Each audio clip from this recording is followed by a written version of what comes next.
Greetings from the homestead. I'm Paul, and this is the mess we're getting into today. So our dryer stopped working, while I was out on doing stuff with the second house. So I got back,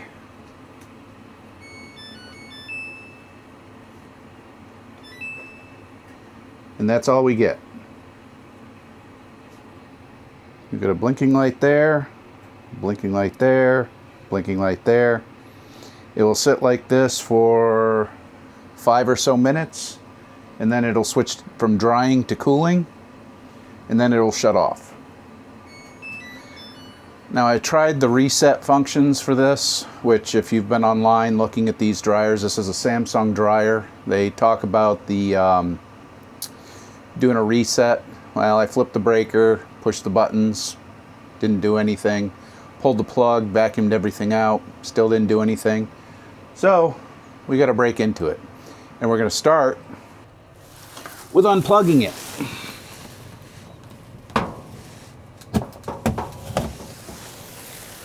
We're not going to pull it all the way out, but we do have to break into it.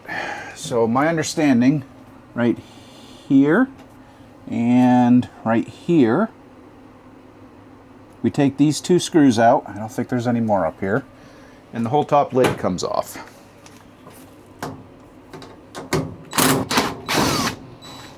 And you've probably seen this function before. I do this with vehicles, so we're going to continue.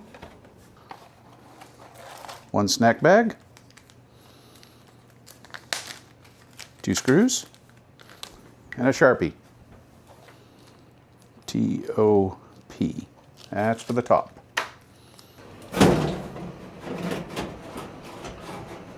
Come on, there's a spot. There it is. Now we got that out. Now, remember, we got all the power taken off this. So, that's our belt. That's obviously working correctly. Now, from what I read online, it's a good possibility that the sensors have gone bad. So we're going to go ahead and try to remove.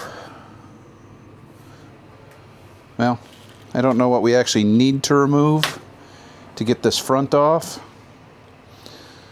but we're going to start with seeing if we can get this control panel off to look behind there.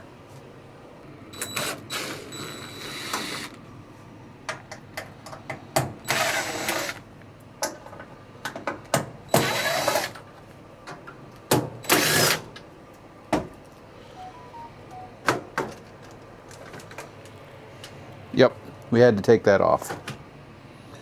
Now, let's see how we disconnect this. So a spot right there. Oops, sorry. So this was right here. Then let's get this out of here. Right there, and this comes out. Why isn't that? There we go. Finally got it. Now this should be, yep, as I suspected. Now we got a bunch of screws to remove. Yeah, I'm just going to go ahead and remove them all.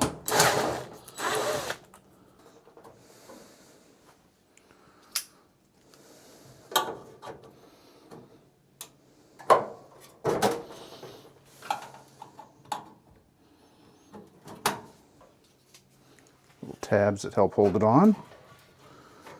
Then we get this. Here's our door switch, and that comes right off. Yeah, we're gonna have to go deeper, unfortunately. Get some space in here, because I already know I got to take the drum off.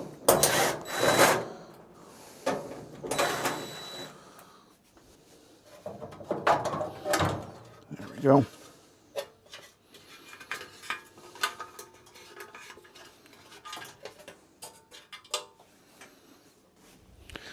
So one here.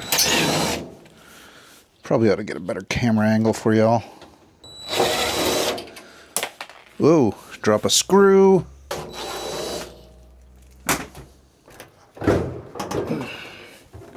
Where is she still sticking?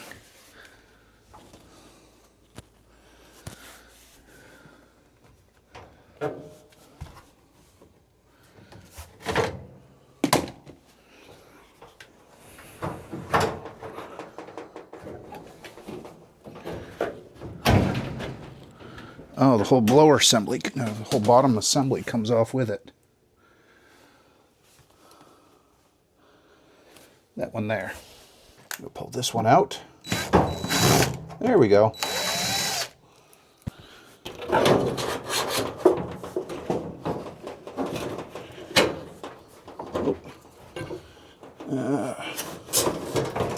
There we go.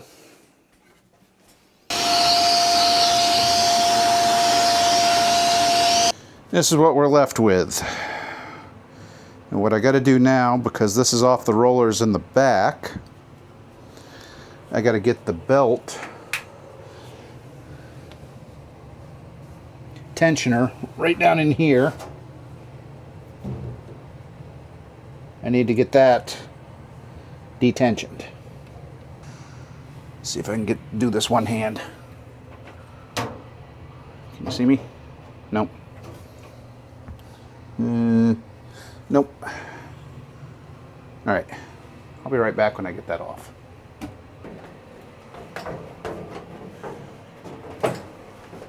Until we get it tangled on something else. All right. Let's go back in here.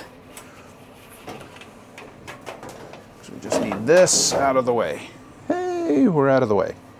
Now with that out, we can finally get around to our internals. So this is our potential culprit here, culprit B. We're going to check those two with a multimeter. I got to go grab a multimeter. Okay. So this, you can see here, if I touch this, this should be short. This is a thermal fuse. This should read 0 ohms. I'm way over that. And from what I understand, this is a thermistor, which measures the exhaust gas temps, and at 70 degrees, it should be 8 to 9,000 or 9 to 10,000 ohms. We are at 4,750 ohms, approximately.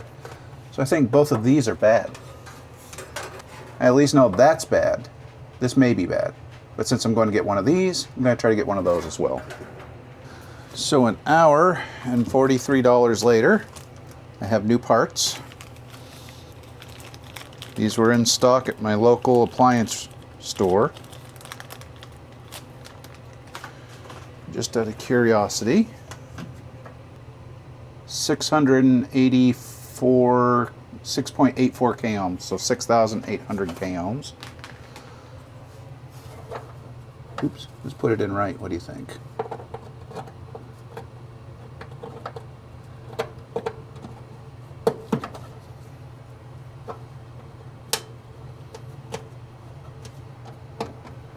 Now I am using a manual screwdriver for this part, because electronics don't like rattling. They don't like that. That's very bad for it. And this one is, oh, what do you know? Dead short. Well, maybe not dead short, but no resistance. Now to start putting this thing back together and see if what we did worked. Oh, and for reference, I pulled a heck of a lot of lint out of there. Yeah. So, she was a little linty.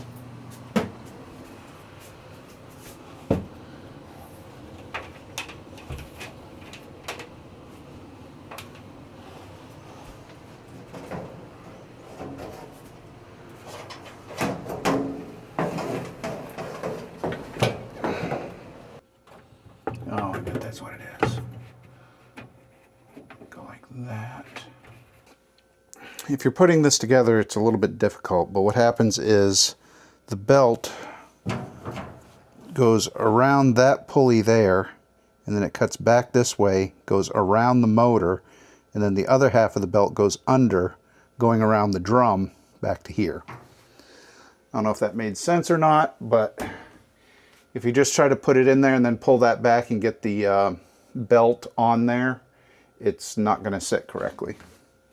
See, put these bags in order makes it so much easier, because I know this is my first part.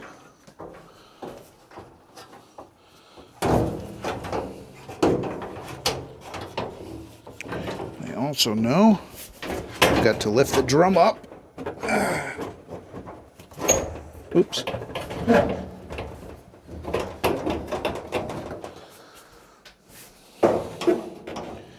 Getting all this lined up.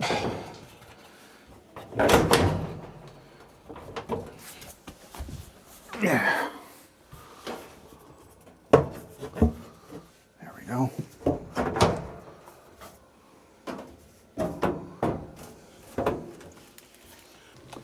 Now we can switch back to our drill and driver.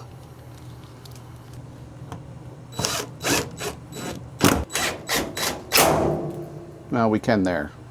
Screwing into plastic though, we can't.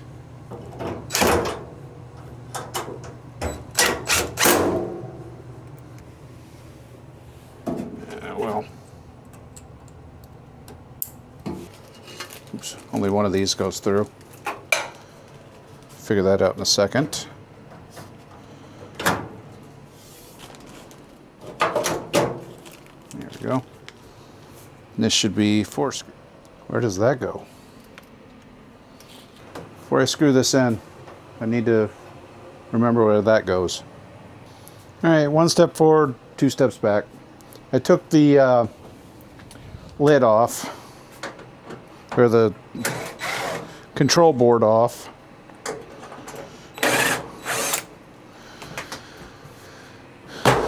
Because I think this goes somewhere else. Dadgummit.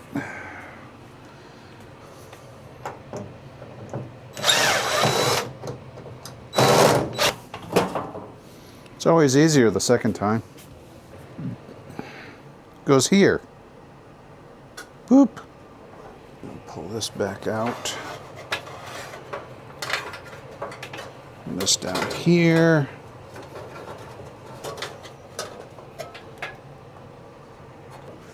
There, where was I? Losing screws on the floor. That's where I was at.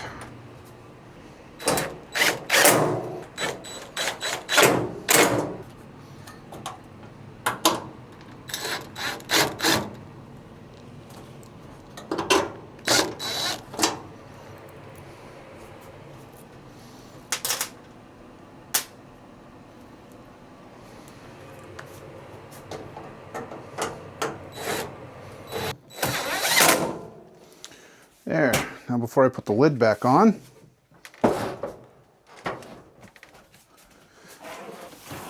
no touchy anything.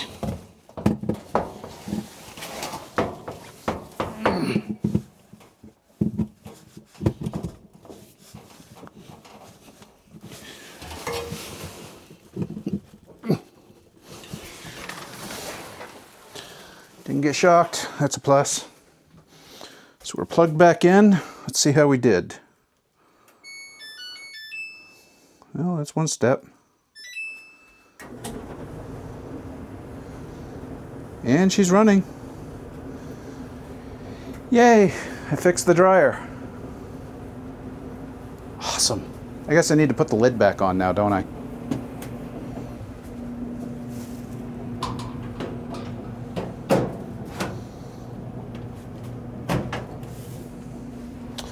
So there. I even know I did it right because I have 3 extra screws here. So I know I did this right. And a little plastic tab that went to a random location. Might have to put that on if we have a door issue. But our dryer is back working, and it took us $43 in parts.